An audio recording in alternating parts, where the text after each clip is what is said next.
Yo, what's up everybody and welcome back to another video. It's me and they call me Heat. If this is your first time on this channel, I'm a music producer of over 10 years, and on this channel right here, I teach producers how to make the best boom bap style beats. So I'm back at it again. So I was making a beat the other day, going through new sample packs, just trying out new things, you know, just listening to different things, trying to see what's in the new packs that I came up on. And I came up on this Beat Butcher pack. He's got some really dope drum loops, really dope samples in it. I don't know specifically which one it came from because I was just going through all the ones that I have, just pulling random things, and I made this dope beat. And I want to break it down for you guys and kind of show you guys how I made it. This is the beat right here. Let me show you before I get to talking about it.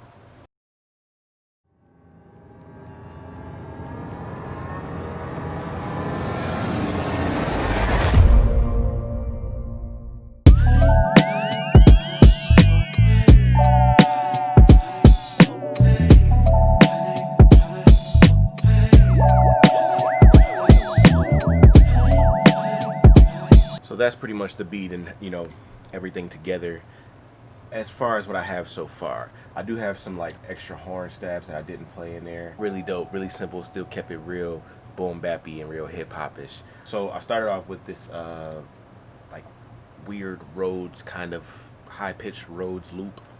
I did pitch it up about one semitone, and it normally would have sounded like this with nothing.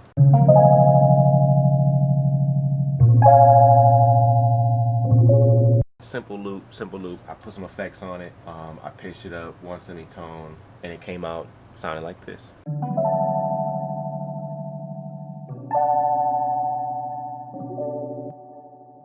So I put some delay, I put some reverb on it, of course EQ'd it, you know, things like that. And that helped make it stand out a little bit more. I use multi-band compression to kind of capture those higher frequencies a little bit, to tame it. Didn't really do a lot to it yet. It's very minimal at the moment, but I'm gonna go in and actually tweak it so that it captures that middle area. Once I did that, I actually found a drum loop to match.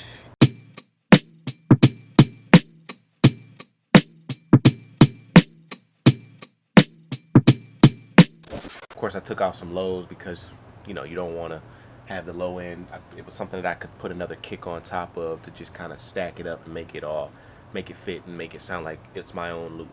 And that's a good tip for you guys. Stack other kicks and snares on top of the loop to make it become your loop, and you can maybe mute the drum loop later on if you capture it good enough.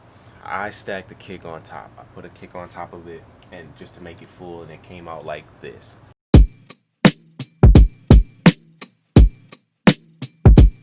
Versus that thin loop, the kick just gave it that extra flavor, made it punchy, made it cut through the mix, just what I needed it to do, right?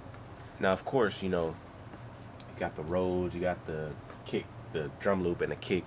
I had to add some bass. With my Rhodes, though, I did put, like I said, parametric EQ. I added some delay on it to kind of give it that extra flair, and I put some reverb as well to kind of make it wide, and that's like my main instrument. So I won't put too many instruments because I made it so that it's spacious enough to fill the whole track up without having to put too much extraness in there.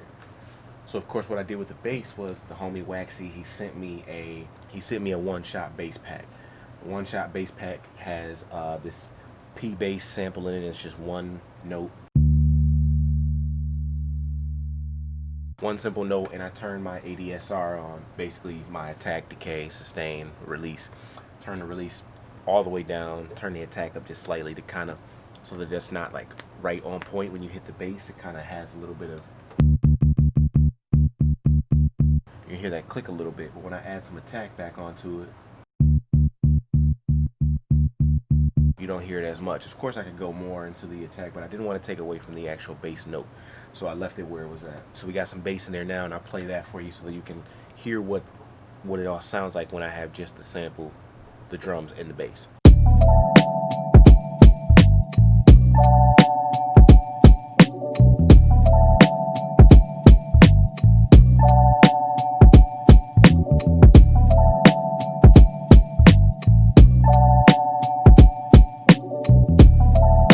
I like that bass line because it reminds me of something the great Ninth Wonder would do.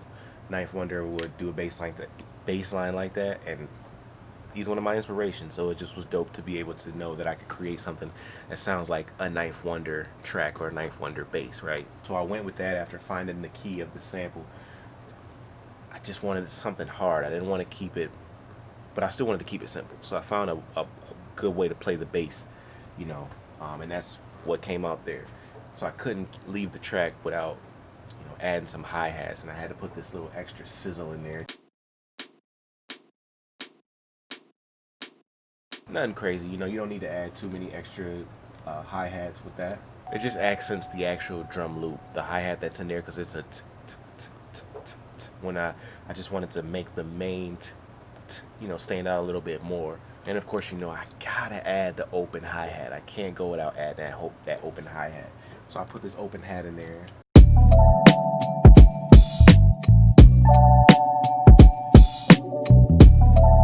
And it just fades so perfect, like the timing of it, the fade of it is just so perfect. It like cuts right when that snare hits. As soon as that snare hits, you'll hear nothing, no resonance of the open hat. I like that.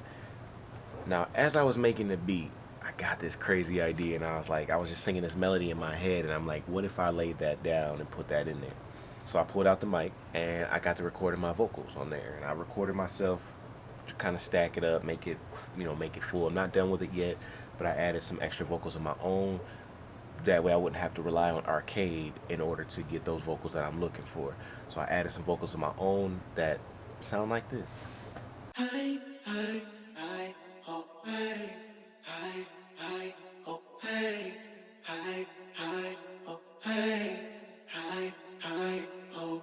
Now, of course, I put auto-tune on it, and there's certain parts I need to fix, but this was just to get the idea out of my brain. So now that I've got everything correct, timing-wise, things like that, now I can go back and just fix those parts that are kind of messed up, but the idea is already there. So once I laid down the first track, I put, of course, the CLA vocal effect on there. I turned down the reverb. I could have just turned it off, but I turned it down. I turned up the delay just a little bit to make it kind of have this. So it has that delay effect in there. And then with the one that's in the backing one, I did the same thing, but I put auto-tune, of course, a doubler to separate it. So it's not in the middle, it's on the sides. So that when I have the one in the middle, which was the first one, now I have this second one, which is a double one. Of course, I put the Brigade Course by UAD on there to kind of give it like a coursey, you know, effect. Obviously, from the name of the VST. I cut a lot of the low end out, brought up some of the mids and the highs, and then on the second CLA that I used, I added reverb on this one. So I turned the delay off, but I used a reverb to kind of make it spacey, more spacious in the track. Once I did that, I pretty much felt like the track was complete. I did add some extra horns, which are these horns here. And of course, I did holler at Arcade for this, and it came out of the chopped preset bank here. And I just set the delay to, you know, be at that timing, because if you listen to a lot of the early hip-hop boom bap 90s records, when they had that horn going, it was da-da-da, da-da-da. It was just the timing of you know, the delay of when they, you know, when it was being played. So I kind of tried to capture that same style, that same feel with this horn here, to keep it boom bap, keep it, you know, keep it old school, you know, keep it dope. And yeah, everything came out sounding like this.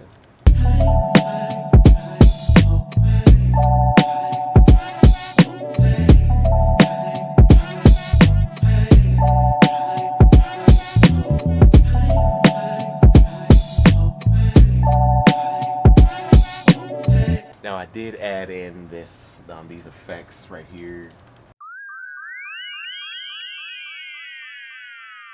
It's like a down filter, down effect, and then the turnaround when it's coming back around to the next you know, 4 bars of the hook or whatever part you're at, you have this uprise.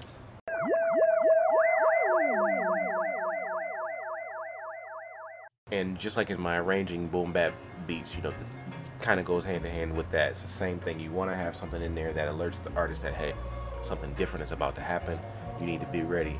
because something crazy is about to change up. That's pretty much all of this beat. I didn't do a lot to this beat at all. I know you guys are probably expecting some crazy in-depth video today, but this video is pretty fairly short because I didn't really do too much to the beat, but I wanted to show you guys, break it down on how I created it and what it sounds like. Now what I think though, what I should do now is get a keyboard player to come in and add keys on it on top. I feel like this could be a good J. Cole beat, this could be a good Kendrick Lamar beat, you know, Joey Badass. Those types of guys could really be dope on this beat, and I really feel like I don't want to let it up. You know, I'm inspired by the Ninth Wonder. You know, it reminds me of a Static Selected type of beat as well. It's kind of like the drum, the feel of the drum, the grooves of the drums. So those are big inspirations to me. So for this to sound like that, I feel really good. So appreciate you guys for watching. If you like the video, make sure you give it a thumbs up, make sure you subscribe, just so you don't miss any more of these great beats, these great videos. All right, make sure you join the Discord group. Over 300 plus producers in there talking boom bap, exchanging samples, weekly sample flips, beat critiques, all of that. Hit the link in the description, come join me.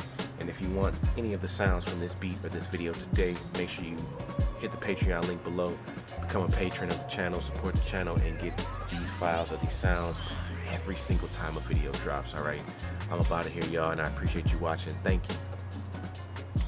Peace.